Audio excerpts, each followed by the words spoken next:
જય માતાજી। આજે આપણે બનાવવાના છે પાલક પનીરના પરોઠા। તો એની માટે મેં પાલક લીધી છે।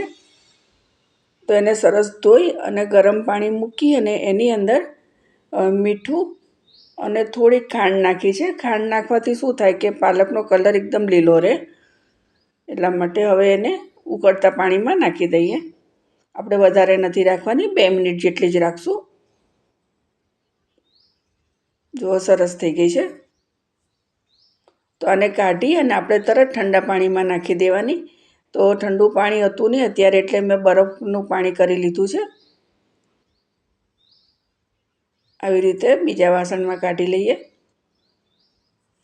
જો આ બરફનું પાણી લીધું છે એની અંદર નાખી દઈએ, એટલે એની પ્રોસેસ અટકી જાય, નહીં તો વધારે બફાઈ જશે। બસ એકાદ મિનિટ માટે આપણે આની અંદર રાખશું અને ઠંડી થાય પછી એને મિક્સર જારમાં લઈ લઈએ।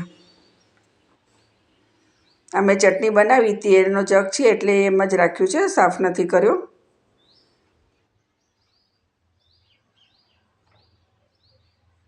આની અંદર આપણે અત્યારે લીલી મેથી નાખી દેવાની। 2 ચમચી જેટલી મેથી 2-3 પાણીએ ધોઈ અને સાફ કરી લીધી છે, અને નાખી દઈએ। મેથીનો ટેસ્ટ પણ બહુ સરસ લાગે છે। અને પીસવાની અંદર જ આપણે આદું અને મરચાં નાખ્યા હતા। લોટની અંદર એ પીસેલી પેસ્ટ નાખી અને લોટ બાંધી દેવાનો। એમાં થોડું મીઠું અને તેલ નાખી દીધું છે, અને જે પાણીની જરૂર પડે તો પાલક બાફેલું પાણી છે એ જ લઈ લેવાનું, સાદું પાણી નથી લેવાનું। આવી રીતે સરસ મસળી અને તેલ નાખીને થોડી વાર માટે રહેવા દઈએ।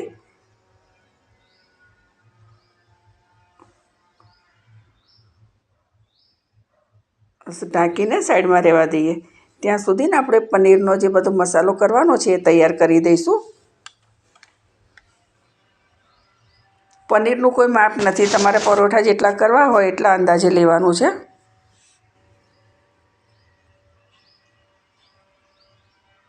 હવે આની અંદર આદું છીણી લઈએ। પાલક અને મેથીની પેસ્ટમાં મેં આદું અને લીલું મરચું પણ નાખ્યું છે, એટલું સ્કીપ થઈ ગયું છે।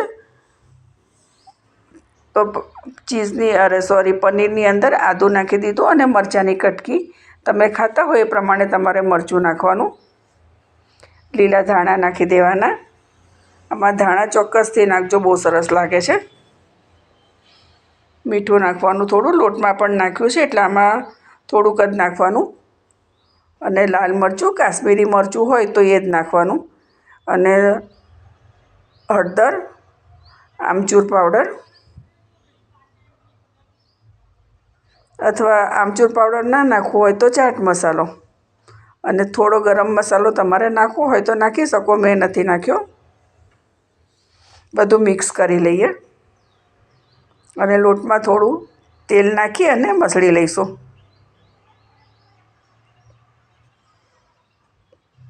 આ પરોઠા એકદમ ખાવામાં પોચા અને ટેસ્ટી લાગે છે। મસળી લઈએ સરસ, જેટલું મસળશું એટલા પરોઠા પોચા થશે। હવે એક લુઓ એનો લઈ અને આપણે લોટવાળો કરી અને વણી લઈએ આખો। તમે ગોલ પણ કરી શકો, ચોરસ પણ કરી શકો, તમને જેવા પણ ફાવતા હોય તે। જો આવી રીતે બહુ જાડો નહીં, પાતળો નહીં, એવી રીતે હવે વણી લેવાનું છે, મોટી રોટલી।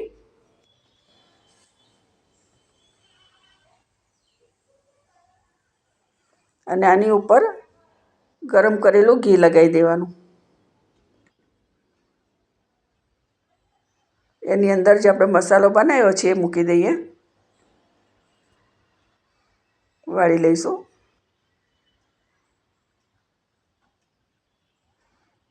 બીજી સાઈડથી પણ એવી રીતે કરી લેવાનું અને થોડું પાણી લગાવી દેવાનું, એટલે ઉખડી પણ ના જાય કે ફાટી ના જાય।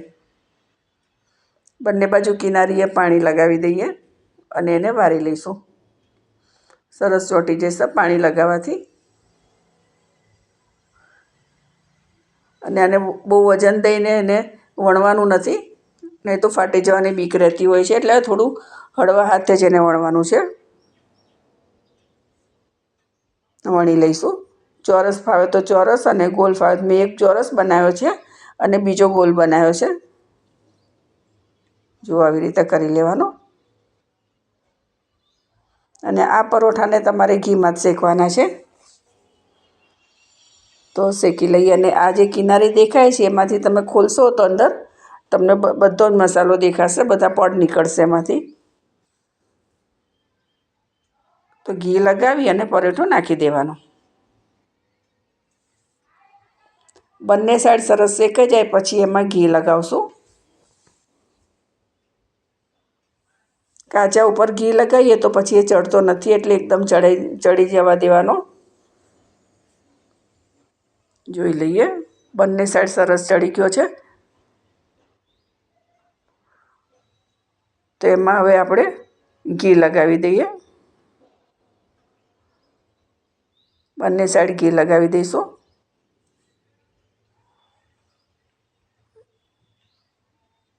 સરસ શેકાઈ ગયો છે બંને બાજુ. તો હવે આપણે આવી રીતે બીજો પરોઠો પણ કરી લઈશું. જુઓ, બહુ મસ્ત થઈ ગયો છે. બીજો પરોઠો કરી લઈએ.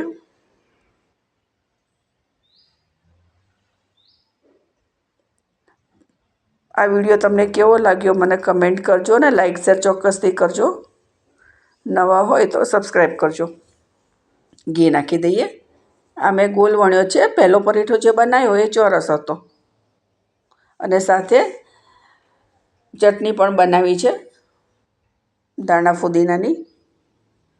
આની ઉપર તમારે ચીઝ નાખવું હોય તો નાખી શકો, બહુ સરસ લાગે છે. તો મળીએ બીજા વિડીયોમાં. જય માતાજી.